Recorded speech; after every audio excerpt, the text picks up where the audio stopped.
Um, I'll probably go in order of the paper sections, starting with the framing. Um, First of all, I really enjoyed this paper. I study rebellion myself, so this was really interesting theoretical angle to look at. And in terms of framing, I was wondering whether you could do a broader framing rather than saying that citizens have binary choices, and we should really look into a spectrum of that, because this is a paper that has deep implications for rebellion, repression, revolution, and mobilization literature. And I think it's very conceptually rich to highlight dissent, gradation, and repression structure. So I was wondering whether you could frame it larger than you have right now in the paper. Um, and so I study rebellion, so I was wondering what's really new in this model. I suppose that in the mobilization literature, three-actor model is not that new. I was just wondering what's the new contribution that you could highlight in the introduction. Um, of course, I see the findings about the trade-off between extensive and intensive margin, and I think that's the important highlight you have. But in terms of new contribution, I don't think it was highlighted enough. And going to model setup, are you guys hearing me right? Yeah. Okay, okay.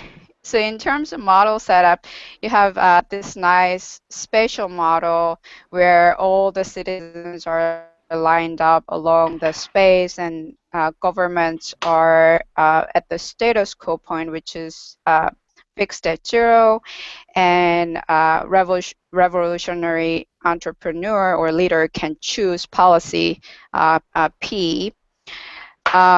And citizens can choose to exert effort, parameterized as E, and then governments have the choice of alpha, which is minimum punishment that they can choose, and beta, rate of repression, and that alpha, the combination of alpha and beta, become repression structure. I was wondering, in terms of timing, you didn't really specify when the government choose alpha and beta, minimum punishment and rate of repression. We think it might affect the dynamics of the game. So if the government chooses these repression structures before the revolutionary leader chooses policy point, its own P, then that is very much different game than the government choosing alpha and beta responding to effort level or policy position. So which might lead to a dynamic game. And I think it might be yours, your current model might be a static game, but in the interpretation of the game, sometimes you seem to suggest it might be a dynamic game. So I was wondering whether you could clarify or the structure of the game more in terms of timing of governments choosing the repression structure when it actually comes in, and how that plays out with the relationship with other parameters. And moving on to equilibrium, I think I really like the idea of extensive and intensive margin trade-off, where governments have the repression structure. In responding to repression structure, revolutionary leader can choose policy, but then governments might have this trade-off of in choosing repression structure, and if the revolutionary leader chooses very extreme point, then he might get really intensive support from extremists, but then it might lose out the broader support from its citizenry. So I really like the idea of extensive and intensive margin, the trade-off of between those. And I was thinking the case of Philippines, I could mention many cases that might be applicable, but one case I immediately thought of was the case of Philippines. So MNLF in the 70s got concession from the Philippines government, got autonomous region, small pockets in Mindanao region, and then MILF, Moro Islamic Liberation Front, split off of MNLF in responding to that concession. And then later on, when MILF in the late 90s made concessions to the Philippines, and Philippines government made compromises with the MILF, Abu Sayyaf, another extreme faction from the MILF, split off again. So that nicely highlights the trade-off between intensive and extensive margin. You might lose out broader support, but then in case of Abu Sayyaf, for example, you could get intensive support from your core supporters. And actually, they got a lot of extremist support from abroad as well. So that was nice to me. I've got a couple of maybe clarifications and questions relating to equilibrium. So page 10, you say in explaining this intensive and extensive margin trade-off, you say the term on page 10, the term P1 minus P over 2 is increasing in reflecting that a more extreme agenda generates more effort among those who contribute to the revolution. And I wasn't sure how you specify the relationship between P and E. I think it's crucial to specify the relationship in order to argue that if you increase P, which means that you revolutionary leader choosing extreme policy position, then the people citizenry at the extreme margin are going to put extra effort, which is intensive effort, which might lose out the broader support on the left side.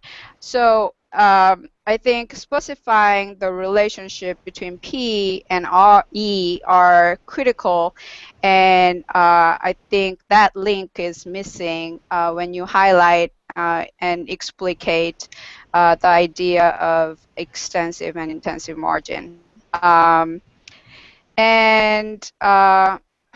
So am I on the right track? Is this so? This is my first participation in here, and okay. You're doing great. Great. And I have 2 more points. So on page 9 and 12, in terms of lemma, which sets up the whole point of propositions, the following propositions, you specify the participation threshold, right? So how many citizens would support the revolutionary movement? What is the minimum threshold, participation threshold we might observe? And you say, and you actually derive that this participation threshold is not really affected by beta, which is the rate of repression. But I would, it's not very intuitive to think that beta are not really related to participation threshold, because citizens might respond to what governments do in terms of the rate of repression. So So I could probably see in the math, but intuitively how that really works out in the model, you might want to explain a little bit more. So if you step up the repression, so if the regime steps up the repression, which is the increase in beta, should probably increase the intensity of effort that terrorists or extremists should try harder, which might make the um, revolution difficult to join at the first hand, which might narrow the citizen support, which might affect the participation threshold X sub L. So so if you could really explain why repression rate might not affect this participation threshold, it would be great, because intuitively it doesn't really make sense. It might be counter-intuitive result that you got from the model, but if you could explain that, that would be good. And regarding proposition 3, I was wondering how crucial the agency structure is between revolutionary leader and citizenry, and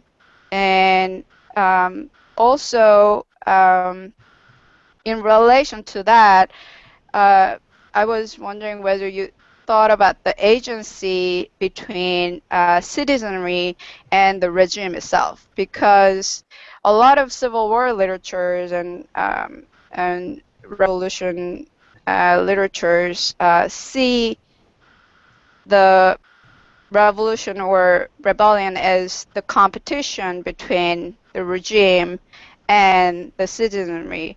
So there is certainly agency problem or agency issue between the regime and citizenry itself. And there's this competition structure between regime and revolutionary leader and citizenry. And in the proposition 3, you look at just the agency between revolutionary leader and citizenry, and I was wondering where the regime is in that space. And moving on to the regime, which is the last part of the equilibrium and the model analysis.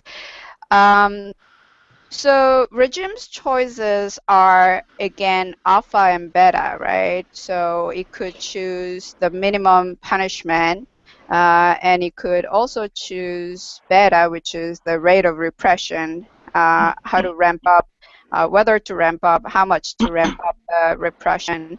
And those make up the repression structure of the regime. And you fix the regime's policy point at status quo, and understandably, you should fix something in the model to solve that out. But regime's hands are kind of tied in a way that it has choice over the repression structure, but it cannot announce its own policy, right? But if you think about this game as the competition between, again, revolutionary leader and the regime, regime sometimes choose and move policies. So I was wondering how that kind of dynamics change the game if you think about the competition, the policy competition or ideological competition between the regime and the revolutionary leader. So the risk aversion you highlight in the choice of this repression structure might not be that critical. It might be more critical to consider maybe the competition between how to get citizenry support, how to control the citizenry between the regime and the revolutionary leaders. So this competition aspect is not really highlighted, but which is highlighted in many civil war literatures, including Calivas.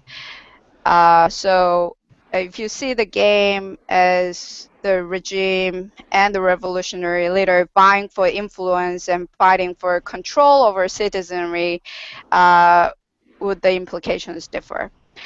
And two minor points, and I'll end there. And some parameters are introduced too early. So on page 2, you introduce rate of repression, which is beta, over 2. And I wondered, where is this this half beta coming from? And later I found out in page maybe 4 or 5 how it was derived. So if you just stick to probably conceptual level and then later introduce and show the derivation, that might be better in terms of the structure of the paper. I mean, you might have done that for for making me wonder what's going on, but the suspension was not that pleasant.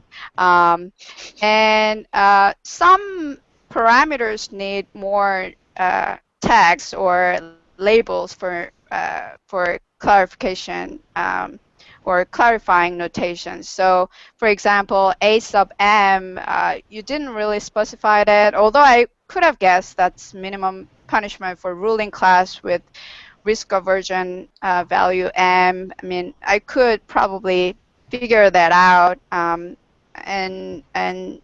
some parameters were not really spelled out. I like that example. And just the last point, as you probably noticed, I was using revolutionary leader, not revolutionary entrepreneur. Maybe you're a business school and you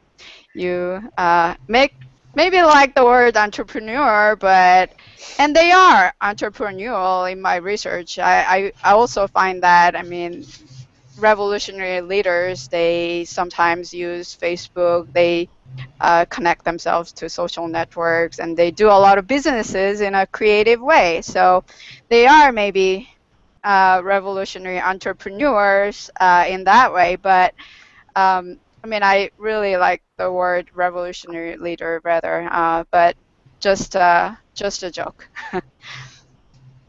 All right, great. Thank you very much.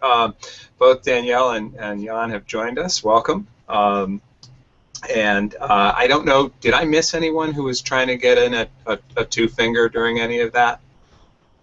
Okay, good. Because I'm not always on top of paying attention. But at any point, jump in with one finger if you've got a new point you want to add, or if you want to piggyback on an issue that's being discussed at the moment, just give me two fingers and I'll keep a queue here. Let's turn it over to Mehdi to give him a chance to respond. Well, thank you very much. Am I clear? Yeah. Yeah. Okay. So I agree with the issue of framing. In fact, I've been struggling to find a more broad framing. Now, after I sent the paper, the second version of paper to Will, I finally had a better idea. So now currently goes as follows. So, I mean, please comment on this because I'm still unsure. So this is I'm gonna frame this as a paper about revolutionary agenda, defined as the programs and policies that the revolutionary movement seeks to achieve when the status quo is replaced. And so I'm starting with saying that, look, in Iran 1978, Iranian revolution, people wanted to change everything, including the constitution and so on. If you look at, however, 2009 protest following the presidential election, they just wanted to have a fair election between two already vetted candidates, vetted by the regime, not even a completely free election. If you compare French Revolution of 1789, it was much more extreme than French Revolution of 1830. Similarly, the agenda of 1905 Russian Revolution was more moderate than 1917, and so on. So we have a lot of models about revolution, but they focus on coordination, free riding, even information aggregation, but they do not address how is this revolutionary agenda is picked. Now, this paper is about telling us of identifying some factors that influence this revolutionary agenda. This is the current setting, current framing of the model. And what does the paper say? So it speaks to what things are new here. So one is the identifying the trade-off for the revolutionary entrepreneurs between extensive and intensive of support, which implies that extremists exert disproportionate influence over the choice of the revolutionary agenda. Number two is that the structure of repression matters. So this is not, we cannot just talk about high repression or low repression. It matters how the regime structures its repression, and the issues of the alpha and beta is about that, and the interpretation is the minimum punishment versus the rate at which punishment increase with anti-regime activities.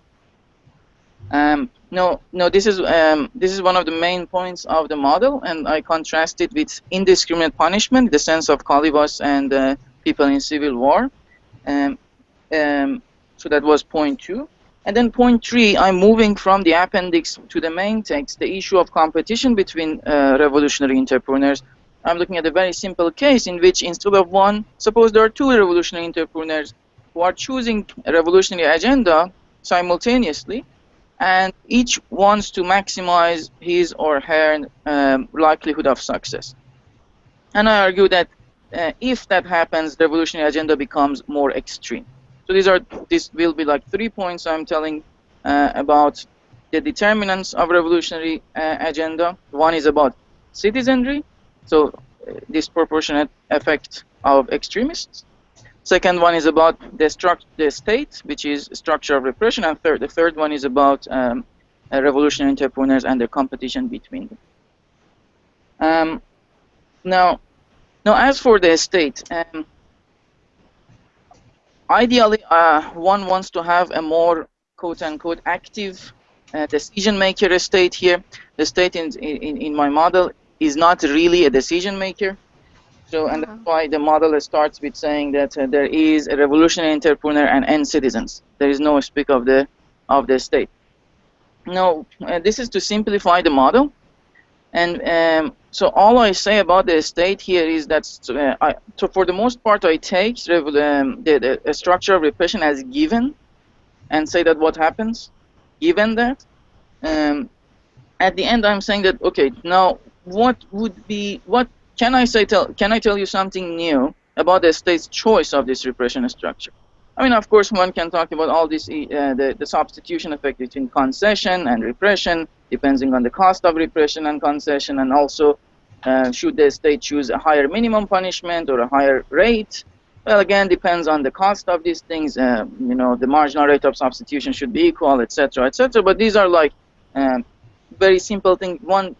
And many people have done it before. I don't think anything new can be learned by me saying that in the context of this model. So instead, I am identifying something that other people have not said, and that is this trade-off that the regime has now, that this trade-off only happens with respect to minimum punishment. So the regime can increase the minimum punishment, make the revolution more extreme but less likely, or decrease it and make the revolution the opposite, whatever I said, the opposite of. So there is a trade-off.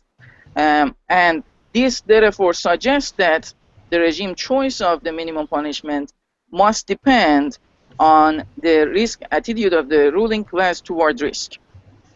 So this is something that has not been identified before in the literature, and that's why I'm highlighting it. And then it also follows that if it also has some implication, for example, that low levels of minimum punishment has inertia. If the regime cannot sufficiently increase the minimum punishment, the regime prefers that not to impose any minimum punishment at all, and so on. So that's how far I go into this, and that's why the status quo is fixed, and the regime is not allowed to make concession in my model, because I mean I can think of about papers who have done it before. So let me start. Cassy and Jackie both have 2 fingers if we want to let them jump in. Go ahead, Cassy. So one of the things that I thought about a lot after reading it was also the framing. So I'm glad that that has changed, and I completely agree with the way that you've taken that. But I would say that I think that you might have to pull in some literature that's not there, and then also maybe this framing might bring to question one of the assumptions of the model, which I'm not sure how much you can do about this, but at least it's here, and you can maybe think about it. So the sort of framing from it being more from a revolutionary movement's perspective is good. I was pretty confused with the intro of the paper. It sort of made it sound like this model was not just about sort of civilian resistance to a government structure, but also to a rebel structure, because you bring up Kalivas a lot, and you talk about rebel punishment and repression structures in that way. And I think that that can get kind of messy kind of fast. So if you sort of frame this more around revolutionary movements against governments, one thing that I would wonder is this assumption about the magnitude of punishment being linearly increasing with the rate of revolutionary efforts is something that the literature on at least civil resistance and civil resistance campaigns sort of tries to deal with the idea that when these movements do reach some sort of mass or some sort of critical mass, it becomes very hard to repress. And so with that, just from an empirical perspective and from the perspective of, I think, several works in this line that aren't formal, but it seems to push pretty directly against this assumption. So I would wonder sort of how you could deal with that, and if you do continue with this framing and sort of rework the paper, I think that'll come up. So that was my 2-pointer. Okay. Yeah, so my 2-finger was also on the idea of a new frame. I like the new frame that you describe. I like the idea of focusing on revolution agenda setting. I like the idea of playing up what's new. I would suggest that you kind of streamline and sharpen the introduction. So in the current draft that we have, it tends to meander a little bit, right? So you've got almost 4 pages kind of explaining the key features of the theory. It gets a little technical, which Hyeran pointed out.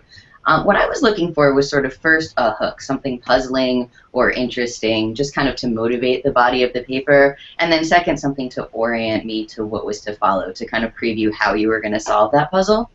That's just my preference for how to structure an introduction. You certainly don't need to follow that, but I would think that you want to do something to sort of just sharpen and streamline the frame, and especially the introduction. Keep it really substantive, keep it non-technical, and I guess playing up what's new is important, and then audience is going to matter a lot too. I was trying to figure out while I was reading this who your intended audience was, and I wasn't really able to identify that. And so maybe you know, and that's a really good thing, but I would say think about who you want to access this paper and then write the introduction and the frame for those people.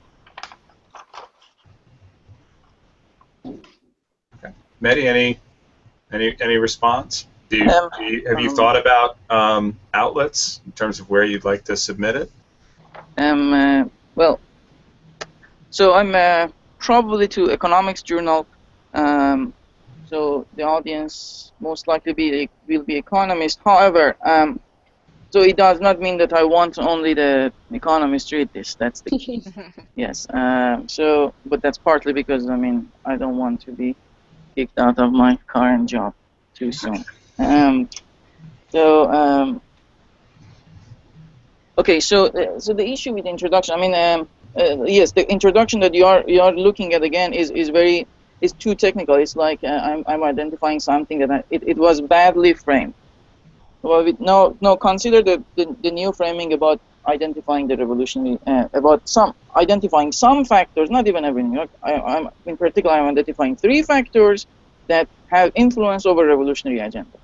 Now, it seems that you, like 2 or 3 people mentioned the issue of being technical in the introduction.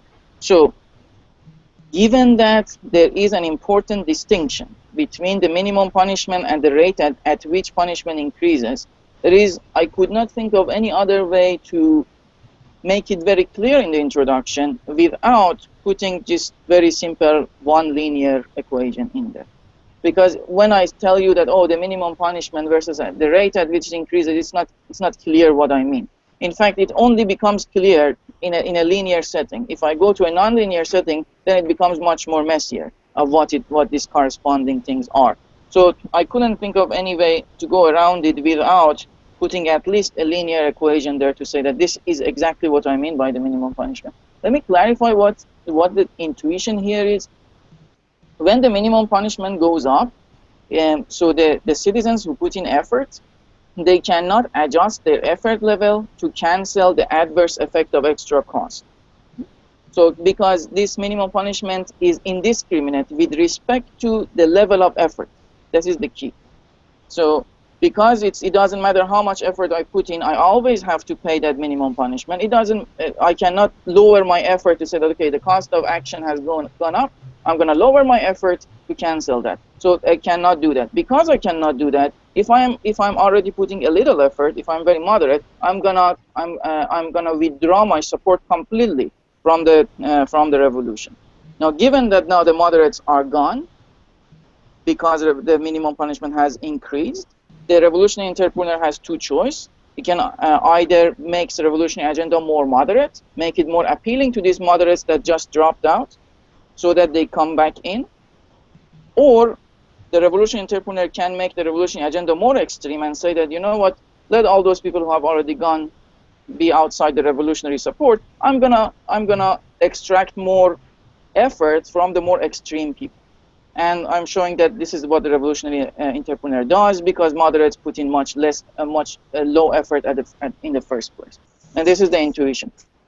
And then I compare this with saying that, okay, so what if this may remind you of indiscriminate punishment in the sense of Kalibas. I do not want to bring the model in the context of civil war. It is not a model of civil war. However, this notion of indiscriminate repression appears in many places. Where is it most, perhaps, at least in my view, famously explained in Kalibas, with all, perhaps because that's such a thick book. So is this about this indiscriminate punishment? And the answer is no. In fact, it has the opposite effect of the indiscriminate punishment. When a state increases indiscriminate punishment, revolutionary agenda becomes more moderate in this model.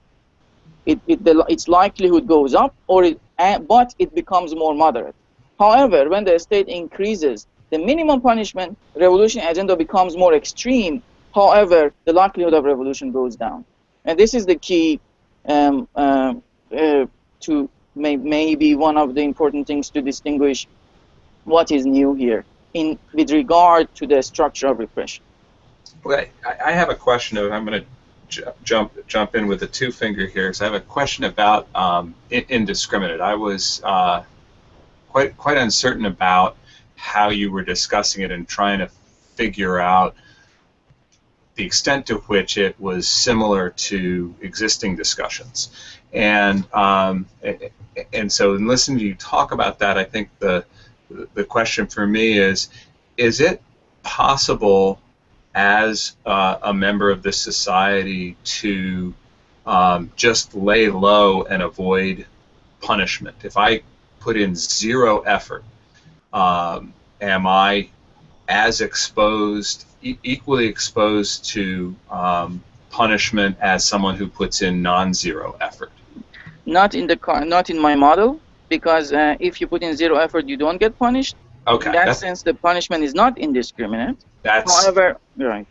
Yeah. When I do compare the model with indiscriminate, whenever I say indiscriminate punishment, I mean no matter who you are, you get punished. It's exactly in the sense of if you are with the government, you get conditional punished. on effort.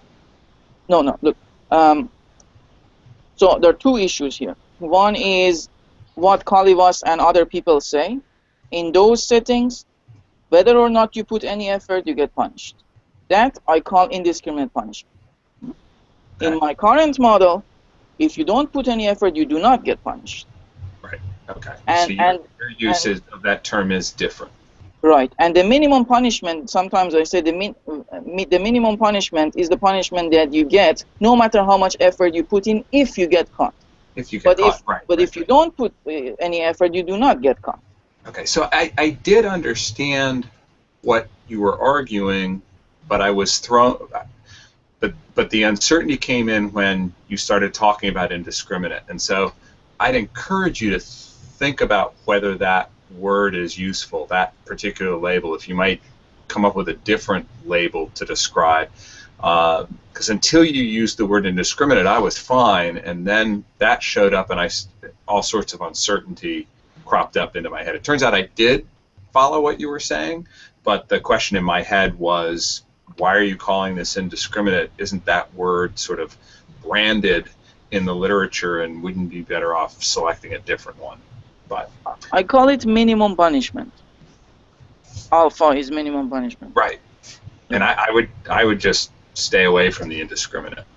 But so you don't think I should contrast it with Calibos? Because that's where mainly it comes. I say that, look, this minimum punishment is not the same as indiscriminate punishment and so on. I'll tell you what, while we talk here, I'm going to look back at it and see if I can sharpen my point for you, because maybe it was just sloppy reading on my part. The Q, I have Christian on a 2-finger. I've got Danielle. Was that a 1 or a 2? It's a 2. That's a 2. Okay, and then I've got Christian on a 1. So Christian. Should I do both, or should I just do the 2? What's that? Should I do both, or just do the 2 for now? Do the 2 for now, because we've got Danielle on a 2. The clarifying point is Calibos's treatment, I find, is more suggestive than definitive, right? So Downs, there's a whole bunch. The literature on distinguishing between indiscriminate, selective, and collective violence is not the clearest literature that you want to draw upon. I don't know that necessarily you wish to step into that thicket. So there's something to be said about your distinction. So your minimum level of punishment is, in a sense, a distinct intervention in the sense that it's talking about like the level of repression under a certain circumstance that is being captured or caught. We don't know about the effort that the government puts in to enforce that particular level, but effectively you have a kind of responsivity that kind of kicks in given a particular condition. So I think, and the minute you say indiscriminate, selective, you're then stepping into 80 or so pieces that are still not clear on what the phrase means. I don't think you necessarily want to do that. That was my 2. Danielle? Okay, so I think this is a really kind of important discussion of what Christian and Will have brought up, because I think what I took away and what I was super excited about in reading this is, and one of the contributions that I think is cool, is that you're saying participation is not binary, and repression can be disaggregated also, and that's a really cool insight. So I would kind of encourage you to also think through the idea of, okay, so you have indiscriminate, but then you have total support, and then you have kind of, you know, in the kind of militarized zone, and then you have people who may show up at the square or protest or kind of participate shorter term or in one-off scenarios. But then you also have this kind of ambiguous category that's popped up a lot in the terrorism and kind of insurgency literature of passive support, right? And so it's unclear to me how that gets dealt with in this model. And I think that if you have kind of this spectrum of non-supporters, like zero participation, passive or kind of tacit support but not active, and then these kind of gradations, I think that's a really cool spectrum.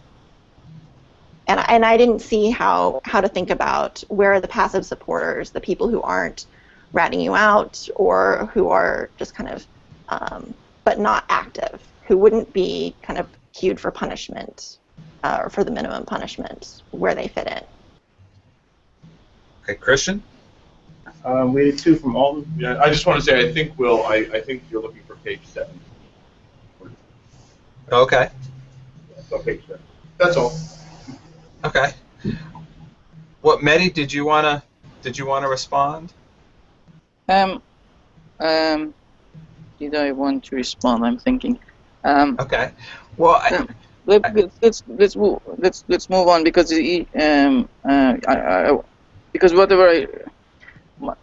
the issue is, so obviously I'm not making clear what I mean by indiscriminate versus minimum punishment. I thought that that's because they have the opposite effect, that might be interesting. But it seems that by just entering the issue of indiscriminate punishment, there is I'm generating more confusion. So I have to fix that issue. Yes. Okay. We've got Christian on a one finger, and then the queue is open. Okay, good. We've got Jan. So I had two things. Cassy. One, I like the revolutionary agenda idea of framing, but currently you have ideas, behaviors, opinions, and outcomes conflated. And so something needs to go. Because the minute you say revolutionary agenda, I'm thinking, why not use the framing literature, the ideology literature, the identity literature? Being an economist, why not talk about the marketplace of ideas and how ideas, the marketplace expands and contracts as a function of the environment, and then kind of explain that distribution. That I think might be interesting. Related to that, I just think you have way too much going on. And let me identify the questions that you identify, and then some that logically follow. And I've written these down so I can send it to you. So, what is repression? You introduced level, overall amount, interacting with rates, responsiveness to challenges. Of course, that leads to the question: what influences the level versus rate of repression, which you don't address? Why do governments move to indiscriminate repression? You don't mention that. What is revolution? There's a huge literature on revolution, which is kind of skirted. What does repression cost? What leads to effective revolution? What leads to effective repression? Who supports revolution? What role does popular involvement have on revolution? What is the connection between dissent, terror, and revolution? We use different phrases at different points in time. And when do revolutionaries control their people? Which then brings you to think, when do governments control their people? The whole principal agent stuff from Jackie. So I'm just like, whoa. Like, you basically, the piece is about contentious politics, and now you want to say it's about revolutionary ideas. So you embed the ideas thing in a sweeping analysis of contentious politics and political conflict and violence writ large, which I like. I love the ambition, actually, but that's a book, man. And so every question that I just asked then leads me to a different literature, and then leads me to think how I think you mischaracterize that literature. So I think one of the reasons for reframing it is you can concentrate my attention on what dynamics I think are reasonable or defensible, because some of the claims you make with regards to kind of like what leads to what, I would just like completely mischaracterized. And so I was thinking about support for all these claims, or many of the claims that are made throughout. And I'm like, you don't need to do that if you focus me on revolutionary ideology, and but then even that is somewhat of a contested area. So in terms of what's new, I mean, I think the ambitiousness of trying to pull it all together is new. The problem is we're disagreeing about the parts, and so it's like so to kind of say, okay, this is how I think it fits together, and don't bother contesting each one of them. I don't really want to address that now. That's more of a comment or question, I suppose. But yeah. Mehdi? Meredith. Oh, over to Meredith. I didn't hear who is talking. Am I responding or am I listening? You could you can respond if you want, I suppose. Oh, Yeah. let's wait until. Okay. Okay. Meredith. So going off that point, I would be careful about the discussion of ideological extremism versus tactical extremism, and then how that goes into your discussion of either decentralized or centralized control, because I immediately was jumping into, that got me thinking about like terrorism tactics and sort of a whole discussion about why why leaders choose certain violent tactics, and the discussion of terrorism as a tactic of the week, and how terrorist organizations, are normally very decentralized, and that's what makes them effective.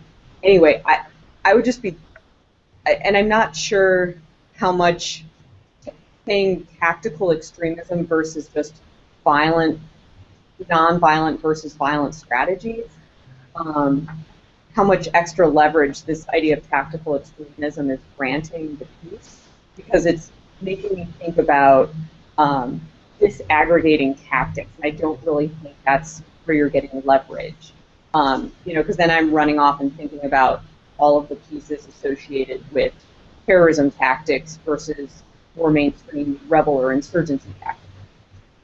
That just maybe is a very easy place where you could tighten up the language and focus maybe more on violent versus nonviolent practices versus the variety of tactics that we know violent organizations are likely. Okay, I have Jackie and Danielle on 2 fingers. Mehdi, did you want to jump in, or? And my 1 finger is now a 2 finger, by the way, because. Okay, all right. Am I responding? If you'd like to, or we've got 3 people who have a 2-finger comment.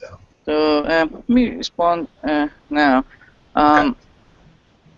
Okay, so again, maybe it's an issue of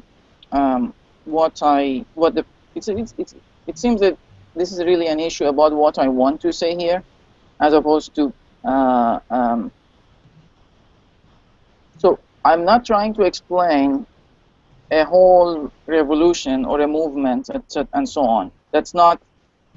I mean, I just can't do that. It's not. I don't think I know enough to say that. To take one case or a couple of cases and say that here is an explanation for it, and it's better than the alternatives. And I also, it's very difficult for me to imagine a puzzle, because usually when you have puzzle, someone has answer for it already, and the question is not really a puzzle. It's the issue of I'm giving you a better explanation than others, and usually when that happens, it's something about paradigms. So in your paradigm, it might be better. In others, it's actually worse, and so on. So what I'm doing here is something else. And I think this is, at least to me, this is the purpose of formal modeling. I'm going to identify some underlying mechanisms that can play a role here. Now, you might say that there are another 100 mechanisms that are in play here, and I can't agree with you more. It's just that I have to pick some. And what am I picking here? I'm picking mainly three mechanisms or 3 factors that have influence over the extremism of the revolutionary agenda in the sense of ideological extremism. One is with regard to citizens, one is with regard to a state, and one is with regard to revolutionary entrepreneurs. Now, there are many, many other things in here. So, and I'm not addressing. Now, you might say that, look, these things don't go together. The way that I'm making them go together is that they are related to revolutionary agenda, and there are 3 main actors here, and I'm giving 1 for each. Now, one can start from a very simple thing. Well, there are not 1 or 2 revolutionary entrepreneurs. There are many. I have not considered the coalition, their spin-offs. Those are very, very interesting questions, but it's not. I don't know how to answer them yet. I'm working on it in another paper. But even if I could, that would make really this paper like a book. I agree with Christian. And with regard to ideological versus tactical extremism, the issue is that at least in many formal models, people constantly talk about radicalism and extremism, even in substantive literature like Laporto and others. But they don't clarify what they mean by extremism. They usually mean extreme tactics, like, oh, these people use bombs, these people use violent methods. So and this distinction is not clear in the formal literature. So I want to make that clear. Now, given that I make that clear, I want to say one thing that is related to setting revolutionary agenda. And what is that? Whether these revolutionary entrepreneurs have concern for violence or not. Does that have any effect on the ideological extremism of revolutionary agenda? And how does that vary between one revolutionary organization to other? So that's That's, again, a mechanism, a point that I'm making here. I'm sure that there are many, many other issues to be addressed here. It just, that's not how I view formal modeling. I view it as I'm giving you specific mechanisms that other people have not thought about, or maybe have not thought about in this way. Even I'm not going to claim that these are extremely important. I do not know. That's an empirical question.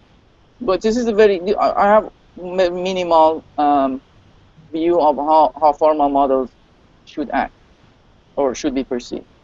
My quick pushback is twofold. One, your discussion of how the revolutions in France were different, that is much better than discussing the tactical variation that you have right now in the introduction, which is behavioral. You were just like, why do people engage in strikes and demonstrations as opposed to smuggling food and water? That is very different than your idea of what it is that you'd like to pursue.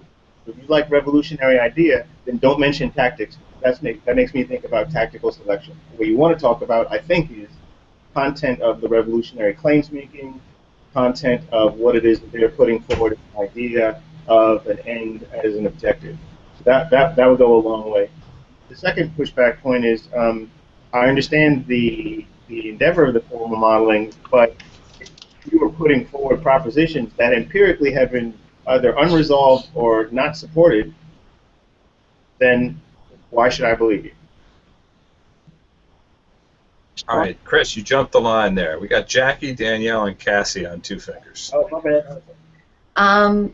So my two finger was a reaction to what Meredith said, and I want to agree and add. And I think some of this has already been addressed just now in the response about tactical extremism. But this is a really simple point. You define on page 3, you define tactical extremism as dissident use of violence. That raised more questions for me than it answered. So what about their use of violence, right? There's lots of dimensions on which that's going to vary, and I'm not sure. I inferred from the name that you meant tactics, but did you mean level? Did you mean type? Did you mean both? Did you mean something totally different? And so I think that just, I'm a huge fan of defining your terms, but I think you want to define them really clearly and sharply. Okay. Danielle? So this is also just kind of a small point that came out of comments a couple comments ago, but I think have kind of filtered through. I think there's a scope, not just a framing discussion, but a scoping, kind of what the phenomenon is that can be clarified. It's become clear to me through this discussion that it's very narrowly defined to kind of revolutionary movements, but there's this tension in the paper because it draws from just a ton of literatures, and I think that kind of gets us cued to think about the broader implications and where else this can apply. So it's maybe depending on the venue that you want to publish this at, kind of split the difference somehow. But right now it's both cueing us to.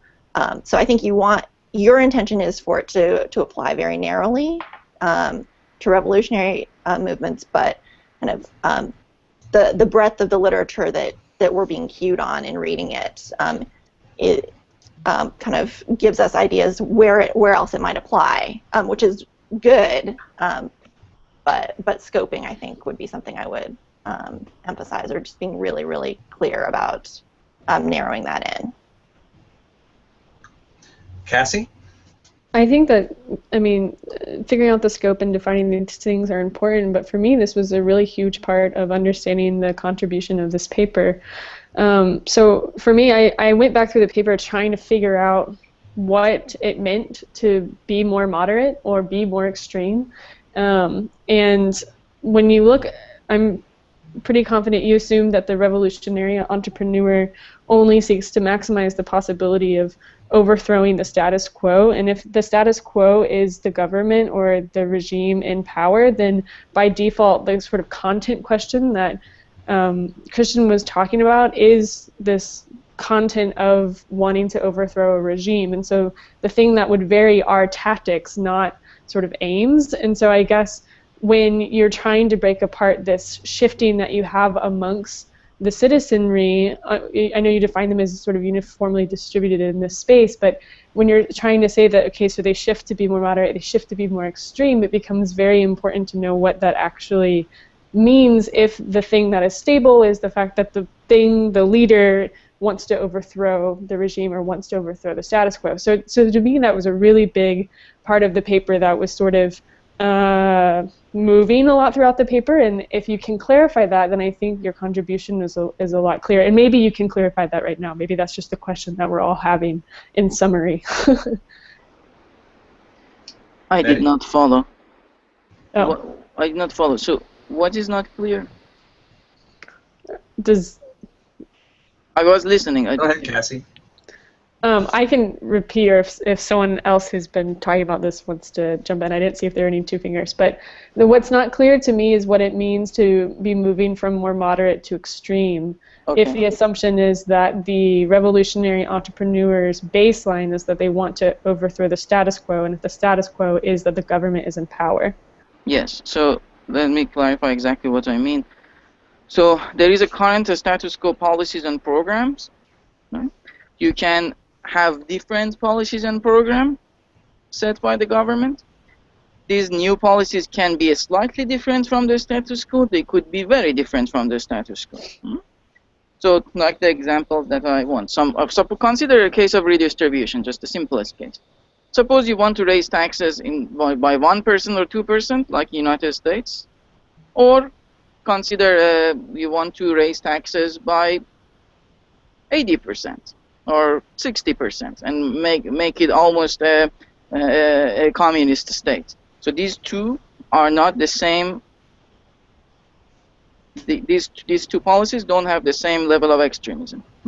That's exactly what I mean by extremism. It has nothing to do with the tactics you use. It has nothing to do with violence. It is ideological extremism. How far you want to change the status quo, and revolutions vary with respect to how big a change they want to have. Now, why did I put tactical extremism in here as well? Again, two reasons. One is that there is a lot of confusion at least in the formal literature when people talk about radicalism, extremism. They don't clarify what they mean. Even there is this confusion in the substantive literature, as I mentioned in the case of Della Porta. She doesn't clarify what she means always. Now, that's one reason. The other reason is that I'm claiming that tactical extremism, that means the use of violence. I'm going to tell you what I define as violence in the model, but suppose that is clear for a second. The tactical extremism and ideological extremism are linked. That's what I'm claiming here.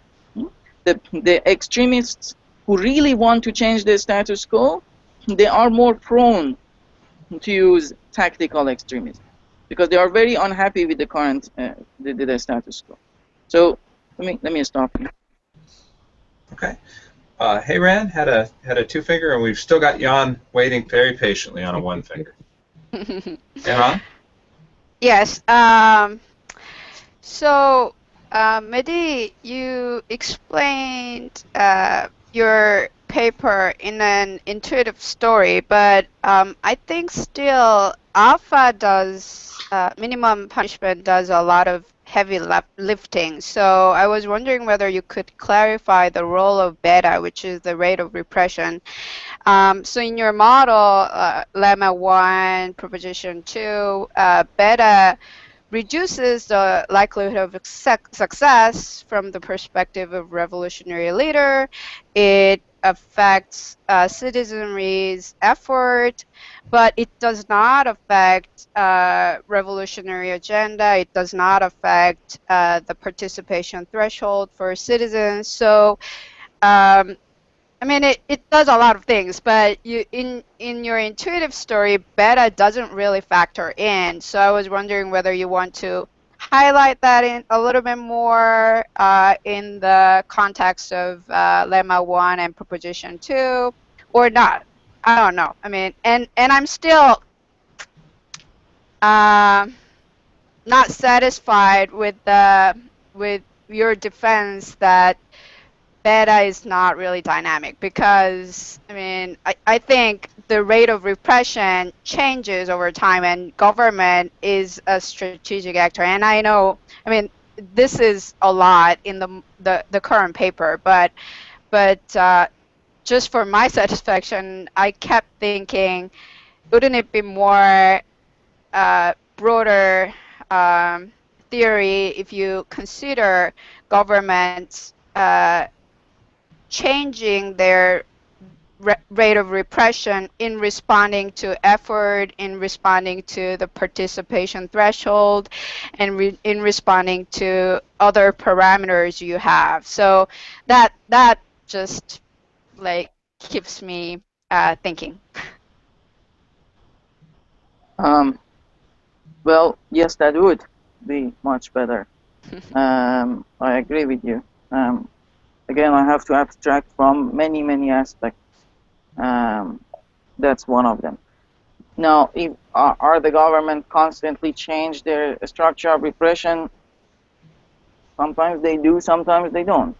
But it would be good to know if we had, this is a static game, it would be good to know if we had a dynamic game with ideally many revolutionary entrepreneurs and an actual decision maker government. Yes, it's more complicated. I have to abstract from certain things. That's important. So the key here is to distinguish between minimum punishment at the rate at which punishment increases. This distinction has not been made in the literature, as far as I know. Now, you might say that this distinction is superficial. That's another issue. But to say that, well, there are many other issues that I could address, yes, I agree with you. I wish I could. Partly, I mean, I have to abstract from something. Jan? All right, thank you. I just wanted to add one new thing that hasn't been discussed so far it's a question and a comment about the main finding, that increasing minimum punishment reduces the support on the extensive margin, and then the revolution entrepreneur can make up for that by catering basically by position to the extremists. And if I understand it correctly, this all rests on the idea that you can easily substitute the support from the extremists and the moderates. So if you get 0.2 of effort from one person, it's as good as getting 0.1 from two people that are more moderate. And I felt that's worth discussing a little bit more, I feel, in the model, at least in the discussion of the model, kind of this, the parameterization of this trade-off. Because I was immediately thinking, well, what if it's a situation, though, where sometimes it matters that you have multiple distinct people supporting you versus just fewer people giving you a lot of effort? What if there's a certain threshold you might need to be successful? So I think it's worth discussing this idea that there might be discontinuity. And then this trade-off might really change. So I don't think you need to explore it completely, but it would be worth discussing how this assumption, how robust it makes your finding. So does your finding still hold, even if there's kind of even if you need a minimum amount of people to be successful at all, or even have the chance of being successful? And that also then raises immediately the question of, there's one assumption you make, which I think is perfectly fine, that you abstract away from free riding and coordination problems. Right? That there's no spillovers from my effort on somebody else's effort. But then, if you think about this trade-off between having many people participate versus few extremists, I feel this immediately will come up as somebody questioning how robust your finding is that the position of the revolutionary movement moves to the extreme. How robust is that to once you have spillovers? Because if you have that, then maybe this whole dynamic, and then the dynamic might be very different. So I think it would be really great if you could have in one paragraph at least kind of discussing this question a little bit, the substitution between these two different types of contribution. Because right now they're just perfect substitutes, and I'm not sure if everybody will buy that to the same degree. I agree. That's true. These things depends on. There are several assumptions here that that this finding is hinging on. The technology of revolution is important. There are technologies of revolution under which this would not take place, or it is, for example, if you need a minimum participant, as you say.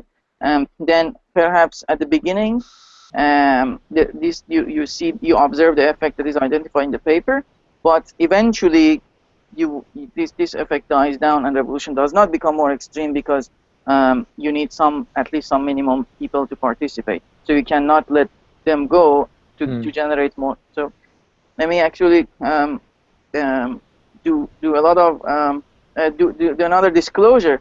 The structure of the payoffs matter for this result. I am assuming a quadratic utility. What is really required is some single crossing properties in utilities that make it more general. However, let me give you one case that it does not work. If utilities were linear, like instead of having quadratic, if it was this, then you would not see this result. So yeah, there are many assumptions on which this result hinge, and that I think one of the values of formal modeling that I can tell you what assumptions I needed to make this work. Yeah, I think if you just made this some of them a little bit more explicit, I think that would be fantastic. I think then you get a much better understanding of this this trade-off, because I think this is a real cool insight in the model, this trade-off between the extensive and intensive margin. And I think the stronger you can, the deeper you can go into this trade-off, I think the more people will be convinced in the end that there's something to that. Okay, Mehdi, something I want to raise, I don't know if you've run across Jim DiNardo's book, Power in Numbers. It's 1985. Is this? Okay. Well, I forgot to cite him, huh? Oh. Well, and I'm thinking that it's been a long time since I've read it, so it's quite plausible that I'm about to mischaracterize the book. But what I remember, right, he's using spatial modeling, and my recollection is that he defines extremism using that spatial model in the same way that you do. He's interested in, and further, that one of his main claims is this very standard kind of claim that we see all the time of, terror, or it's not a main claim, it's a claim in one of the chapters that as you move out in extremity ideologically, you're going to get less support, and as a consequence, you're going to have to use more dramatic, more violent techniques. So it just strikes me as a book that you're going to want to engage, but possibly also one that might really help you address some of the framing questions that have come up, to the extent that you're able to use, leverage the fact that someone else has already used these terms in this way. I think might prove useful. Yeah, I should do that. But such large literature that always some is really missing. I'll catch up with that. Okay, Jan, and then I got Christian on it too. I want to come back to one thing we discussed at the very beginning, the comparison of the indiscriminate violence to the minimum punishment. And I think this is an interesting comparison, but I also felt a little bit that you build up a straw man a little bit with the indiscriminate, the way you parameterize the indiscriminate violence a la Calibus, where just everybody gets a negative utility. And I felt, okay, that's a little unfair for the regime in a certain way, because as far as I understand it, at least, it didn't affect, for example, the probability of winning necessarily. And I would think, if you think of indiscriminate violence just really killing everybody, it at least should affect the likelihood of a revolution. So I think you should maybe at least make it a little bit more interesting by changing the parameterization of the indiscriminate violence to capture at least, there has to be some benefit to it for the regime to make it interesting. Otherwise, it's very obvious that this is a kind of a weird strategy. An alternative way would also be thinking about, one way I've seen it in a different paper on Stalin's first terror purge, using it, thinking of indiscriminate violence as random punishment.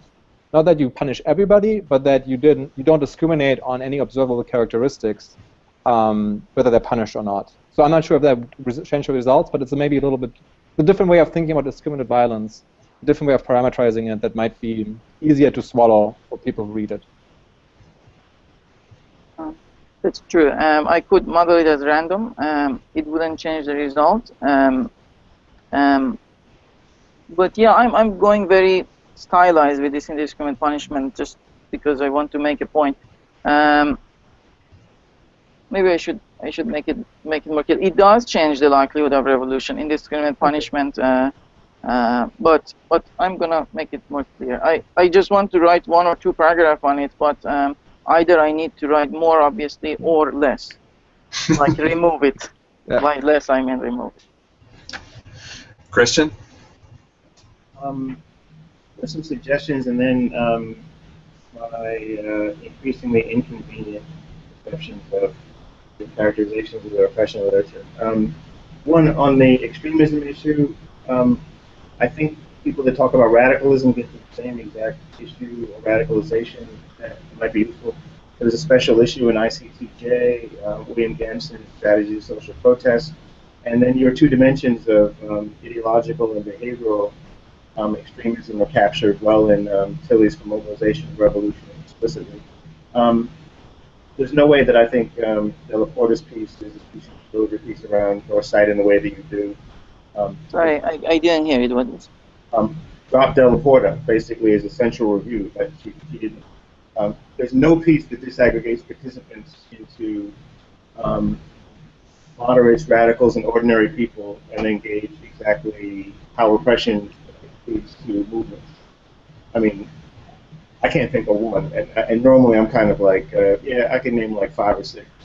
So to argue that repression leads to moderation or radicals, she's got a nice case that she's been like spinning for a couple of decades now, but outside of Italy and Germany, I can't think of too many people that have actually done that. So to use that as a basis for kind of the after effect is kind of unclear.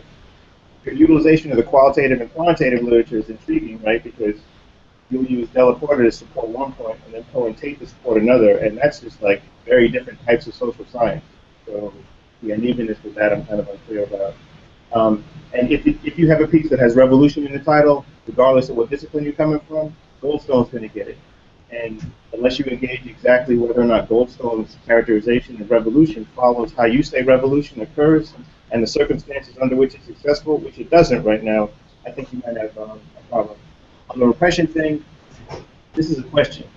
In the model, do governments just respond? Because I argue that they normally start conflicts. They don't just respond. You have governments are always responding to challengers, but in a sense, you eliminate the most puzzling aspect of the literature, right? That repression has different effects. Now, your argument is that different effect is a function of indiscriminate targeting. Again, I'd ask who studied that one, because that one's kind of problematic in the sense that I don't think anyone's really studied that. So your repression level is always successful if ramped up high enough, but the targeting is what leads to the differences in outcome. And I can't think of any piece that is built simultaneously at both the level and the targeting strategy, which is good for you. But then you can't just go around and then say, okay, this is how the after effect is. Let's model it now.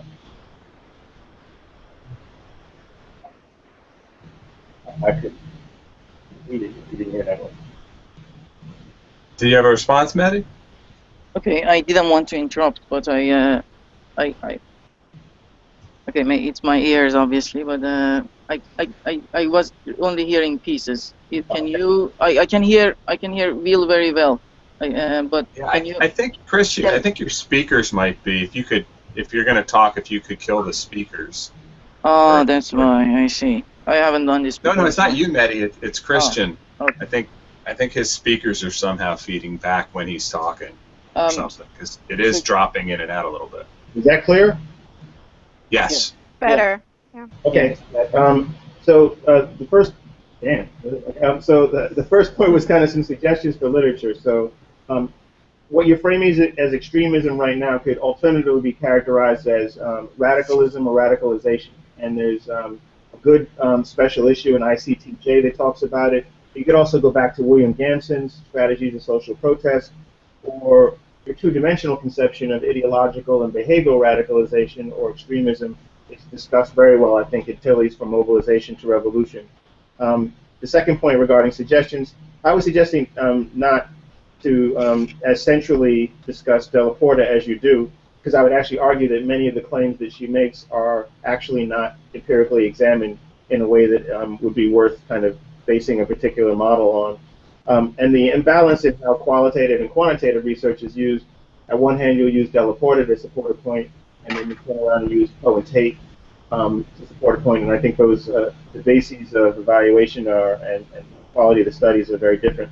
I was also suggesting that if revolution was in the title, that you're going to have to go through Goldstone because he's reviewing in all of these areas. And if you look at his annual review piece on revolution, how he says revolutions take place, and the majority of people that he studies is very at odds to those sequences that you've laid out. With regards to repression, I think in the model you have government. Sorry, should I respond now before you move to that one? Okay. Sure. Because I lose track. Sorry. Okay, yes. I should look at that special issue, but I'm familiar with Gamson, Tilly, and Goldstone. So you're saying that the way I see formal models is it's not like I'm not looking for some empirical stylized fact that then I model. Sometimes I do it, sometimes I don't. Sometimes the job of formal model is to inform empirical work as well. So I'm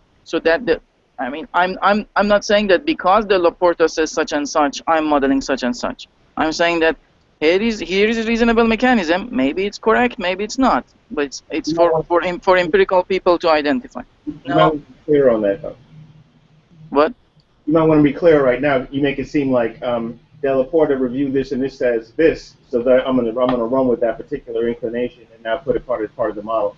No, I'm saying that it's consistent with Della Porta. It seems more like advocacy, but okay. Yes. Now, why would I put Della Porta there and Poe and Tate there? I make two different points. One of them is consistent with Della Porta, the other is consistent with Poe and Tate. I just put it there. So why did I put Poe and Tate? And it's actually related to your work, right? So I'm saying that the minimum punishment has inertia. So one of the people who showed that past repression has a lot of inertia was Poe and Tate and you. So I say that there.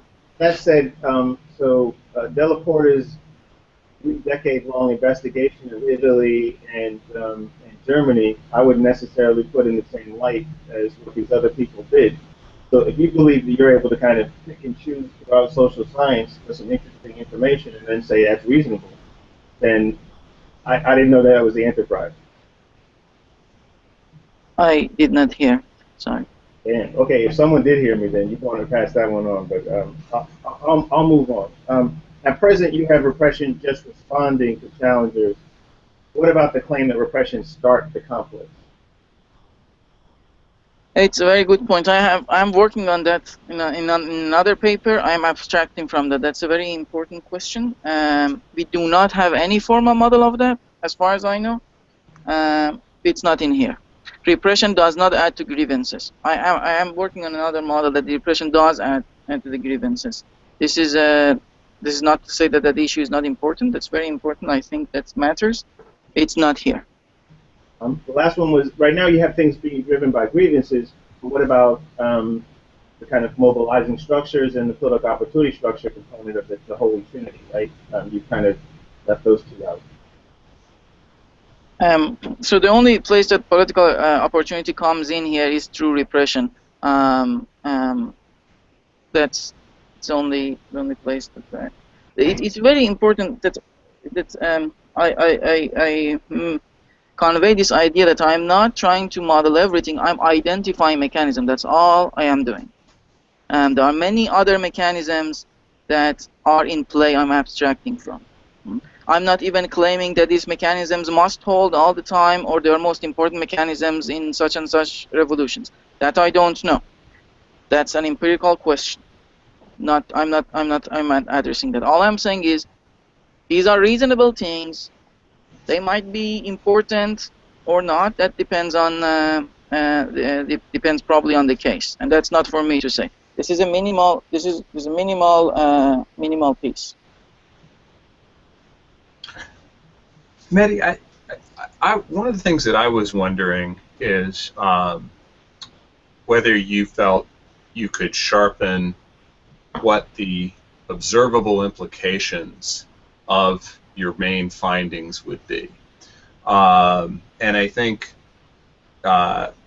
this goes to thinking about what's the purpose of the paper, because okay, yes, I'm fine with you're going to identify several mechanisms and point out some interesting trade-offs that or some interesting things we can learn from these from thinking about these three mechanisms that others haven't done. But I appreciate your comment earlier about a puzzle, not having a puzzle to motivate it.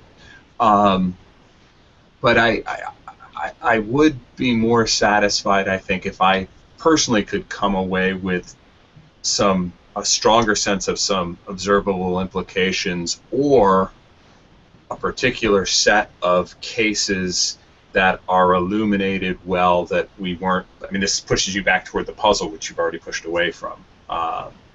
Does that make any sense? It does, and I completely agree with you. In fact, if you remember, I asked you a while ago about, do you know any data set that looks at the ideological extremism? Right. So the part of the problem is that so we don't have so usually when people write about revolution, they don't particularly look at the ideological extremism. By the way, note that when I say ideological extremism, I have a very particular meaning in mind. Right. It's about how far do you want to go away from the status quo. Now, there are some data sets, such as, is it NAVCO or something, NAVCO2, that little bit talk about, oh, is this a regime change, was it policy change? But if you look at it, first of all, most things are regime change, but this is not the issue. We want a more fine-tuned data set. So I wish I had it. I don't have that data set. I also, when we look at repression, do we have data set or studies that look at look at the structure of repression in this sense, beyond just indiscriminate versus discriminate?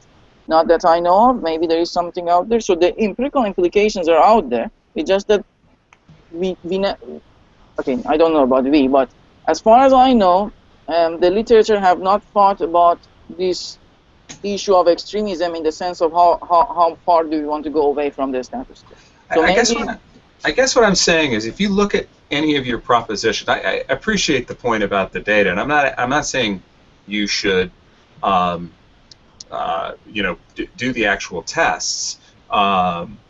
That would be follow-up work if you were able to do that. But I guess what I would like to see is, if I look at Proposition 4, I look at Proposition 3, I'm having to do as the reader my own thinking to then say, well, if I was going to put that into an observable implication that would then tell me how to start thinking about data I would need, data that the field doesn't presently have, for instance, I don't feel like the way that you currently present it goes as far as it could in terms of laying that out more clearly for the reader.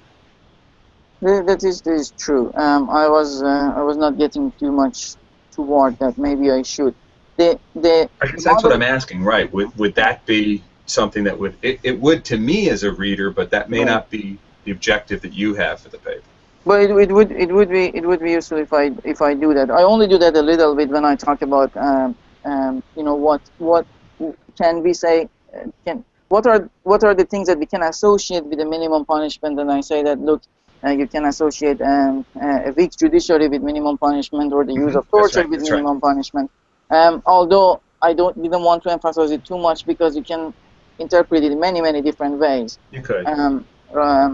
Or when I talked about the risk aversion of the ruling class, I was thinking that, so depending on which industry the ruling class have invested interest in, this risk aversion might vary, because some industries are more sensitive to certain policy changes than others. If, for example, I'm in oil industry and this is a revolution about nationalization, then I'm in trouble. Whereas if other things, maybe I would not. And how sensitive this industry is with respect to how far we go from the status quo. So the empirical observations are there. It's just that because we are not used to think about, we are not used to, okay, I shouldn't say we. As far as I know, the literature, we are not used, that literature is not used to think along these lines. It's difficult to, so this is part of the idea, is that I'm I'm going to suggest something. Maybe it informs some empirical work. Maybe it doesn't. I don't know, but that's the purpose. You're right. I should make that more clear. Yeah, I think drawing out that is actually one of the things I was wondering is how should I think about risk aversion of the ruling class, and I decided I couldn't think about it very nicely. But your little example right there helped me a lot. Start thinking more. Okay, yeah, I can start thinking about nationalization as an extreme policy, and how different how different sectors of the economy and different economies with different structures would respond to that. So I would encourage you to do more of that. The one that you mentioned with the torture and quality of the courts, or the power of the courts, was the one that that I was drawn to most strongly, because it was the clearest. Did I miss? Yeah, Jan. Just to jump on that real quick. Actually, the way you just described the risk aversion, I thought ties nicely into this idea of mobile and fixed assets, which is also brought up in other parts. So I think you could. There's actually better data on that than on many of the other things. But I think that would be a nice way of kind of proposing a potential empirical implication. Actually, on the torture thing, that's the one paragraph I wasn't taken with. So there's a lot of stuff in the paper, and I felt either you need to really expand on this or cut it. Like, that you have to. So I would suggest probably cutting it and focusing on the core message of the movement of the ideological extremism. But I think if you want to keep this as an empirical implication, you need to kind of work a little bit more on convincing me that torture, in this example, how you describe it, it actually works that way. But that's just my personal preference. I make an observation. So it seems that, and it's partly natural. So whenever people, no, I shouldn't. Okay, go on. Self-censorship, love it. Yeah. Christian. I had something. I think minimum punishment, if I'm getting the idea correctly, Wood and I are working on some model where we're basically regressing protests on government responsiveness, and then we're using the residuals to get some sense of under and over responding. And I'm not quite sure what your minimal punishment idea is actually, but I think that might be it, or related to it. Let me give you a particular example of what I mean in minimum punishment. So suppose in U.S. or in Western Europe and some other democratic systems, if you or probably even in Singapore, when you do something against the regime and you get caught, well, the police come get you. You go to the police station. Then until the issue is resolved, you have to be there for a while. Now, if this is a perfected system, well, that might be just 2 hours. If you say something against the regime in Iran and you get caught, well, you are there for a month or 2. So it doesn't matter when you did something horribly, like against the regime, or just a little, you just said one sentence. Once you're in, quote unquote, in the system, and that was the case also in Soviet Union, then, well, this is a large punishment that you have to make. You have to pay in terms of your time, your future jobs, etc., etc. That's what I mean by minimum punishment. It doesn't matter. So this is the punishment that is indiscriminate with respect to your effort. You put a lot of effort or a little effort, you have to pay this much. Now, of course, if, for example, you go to jail you go to the police station in Iran and you have to deal with them for a while, and then if they realize that, oh, actually you were part of the Mujahideen against the Islamic Republic, then they're gonna go put you in front of the wall and shoot you. But of course, if they say, oh no, this guy wasn't really wanted to overthrow the Islamic Republic, just some stupid person, and so on, then they say, okay, you know what, you can go home. But you cannot get a very high-ranking job. So that some part of the punishment varies with how much anti-regime activity you do. Other parts are not. That's what I mean. The parts that are not are minimum punishment. All right. Well, we are basically at time. Is there anyone who did not have an opportunity to get in a point they wanted to get in? This would be the moment to. Very good. Okay. Well, I think we have successfully recorded this to YouTube. I will send around a link, and you can check later. I want to thank you all for taking your time out. Thank you very, very much. read the paper and participate. We'll be in August. We'll be doing another call for papers, so we encourage you to consider submitting a paper of your own to participate. And with that, we'll wish you a good day. Those of you in the Midwest and North, best of luck with your weather. Thanks. Thank you. All right. Take care, everybody. See ya. Bye. Thank you.